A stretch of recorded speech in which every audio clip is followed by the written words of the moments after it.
Viewers আসসালামু আলাইকুম। সবাই কেমন আছেন?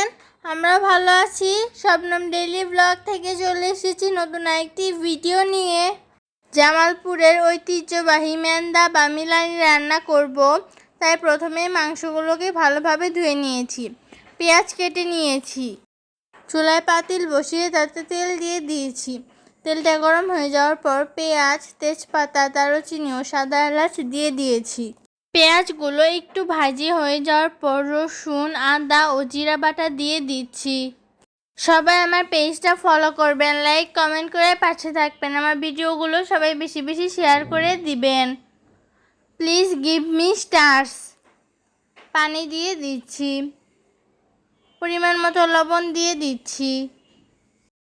মরিচ, হলুদ ও ধনিয়া গুঁড়া দিয়ে দিচ্ছি। জামালপুরের ঐতিহ্যবাহী মেন্দা বা মিলানি আমার মতো করে খুব সহজেই রান্না করতে পারেন। মশলাগুলোকে ভালোভাবে কষিয়ে নিচ্ছি। মশলাগুলো ভালোভাবে কষানো হয়ে গেছে। এখন মাংসগুলো দিয়ে দিচ্ছি। মাংসগুলোকে ভালোভাবে কষিয়ে নিতে হবে। মাংসগুলো কষানো হয়ে গেছে। এখন একটু পানি দিয়ে দিচ্ছি। পানি দেওয়ার পর সবগুলো উপকরণ একসঙ্গে ভালোভাবে মিশিয়ে নিচ্ছি। একটি বাটিতে 2 কাপ পানি নিয়ে নিচ্ছি। পরিমাণ মতো লবণ নিয়ে নিচ্ছি। চালের গুঁড়া দিয়ে দিচ্ছি। চালের গুঁড়াটা আমি আমার পরিমাণ মতো নিচ্ছি। সবগুলো উপকরণ একসঙ্গে মিশিয়ে নিচ্ছি। চালের গুঁড়ার মিশ্রণটি এরকম ঘনত্বের হবে। মাংসগুলো সিদ্ধ হয়ে গেছে। এখন চালের গুঁড়ার মিশ্রণটি দিয়ে দিচ্ছি।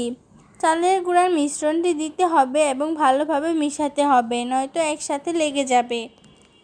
বাগার দেওয়ার জন্য অন্য একটি চুলায় কড়াই বসিয়ে তাতে পেঁয়াজ ভেজে নিচ্ছি। পেঁয়াজগুলো ভাজি হয়ে যাওয়ার পর জিরা দিয়ে দিচ্ছি। জিরাগুলো একটু ভাজি হয়ে যাওয়ার পর বাগার দিয়ে সবগুলো উপকরণ একসঙ্গে মিশিয়ে নিচ্ছি। আমি তেজপাতা, দারুচিনি ও সাদা এলাচ গুঁড়ো করে রেখেছিলাম। এখন সেগুলো মেন্দার উপর দিয়ে দিচ্ছি। দেওয়ার পর সবগুলো উপকরণ একসঙ্গে মিশিয়ে নিচ্ছি, নয়তো খেতে মজা লাগবে না। আমাদের মেন্দা বা মিলি রান্না হয়ে গেছে। সবাইকে অনেক ধন্যবাদ ভিডিওটা শেষ পর্যন্ত দেখার জন্য।